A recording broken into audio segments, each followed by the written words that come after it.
this is ipodtutorialdudes, and today I'm going to show you a quick preview of iOS 6 and what's coming.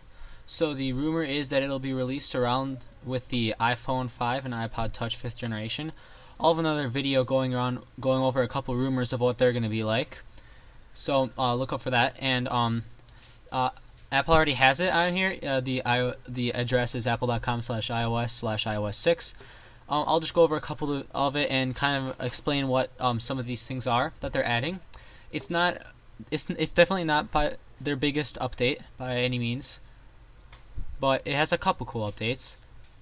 So Maps has like a kind of a GPS looking thing. It has more of like a Google Earth kind of integration. It's it's just kind of cool. Nothing really too big. Siri has a couple of cool improvements. They kind of took a couple of things that jailbreakers have added, which I always think is funny because they add a lot of stuff from jailbreakers, like Wi-Fi sync and everything. But Siri adds they can do a lot more stuff. They can like open apps. They can there's a whole list of things they can do. You don't have to. You can tell it to do certain things, and it's just a lot better. It can do a lot more things instead of just internet queries or whatever. So next thing is Facebook. They just integrated it like with pictures and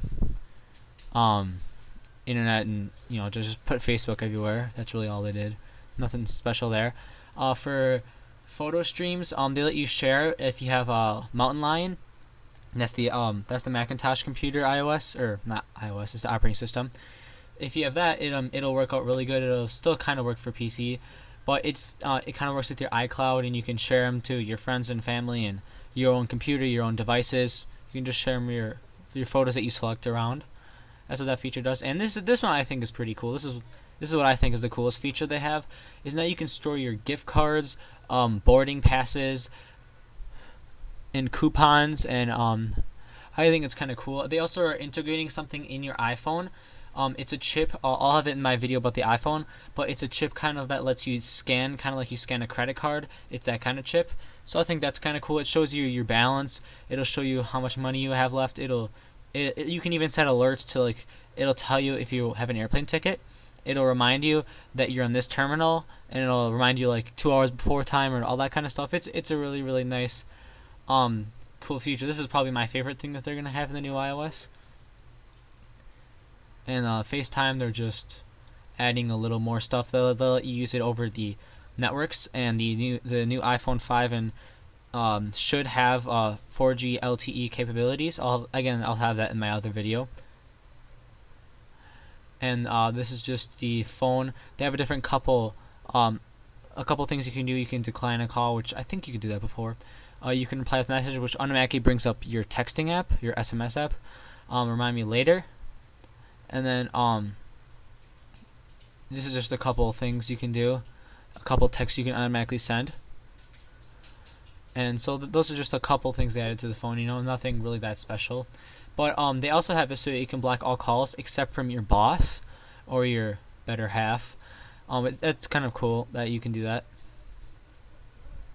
The Mail, they just kind of made it more look like the browser version of Mail than this little dorky one right here. I think this is nicer that they have all the different folders and stuff over here.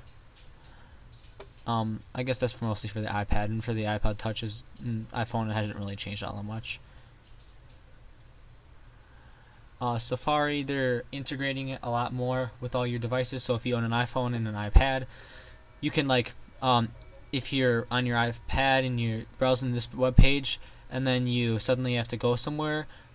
Hopefully you don't do this while you're driving, but you can then just pull the same page up on here because of your iCloud tabs.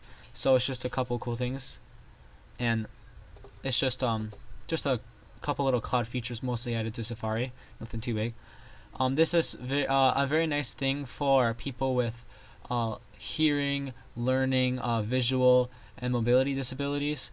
It just kind of goes through more stuff. It has more help for people who have problems. Like up here it says a couple different things. So I think that's really nice that they added that. And then other things, they just basically still have your, on my iPhone, I guess they added a little bit of stuff to it, but to make it even more stalkerish. And they kind of have the Game Center stuff. They said that they're gonna upgrade the App Store, and they're kind of gonna integrate it a little bit.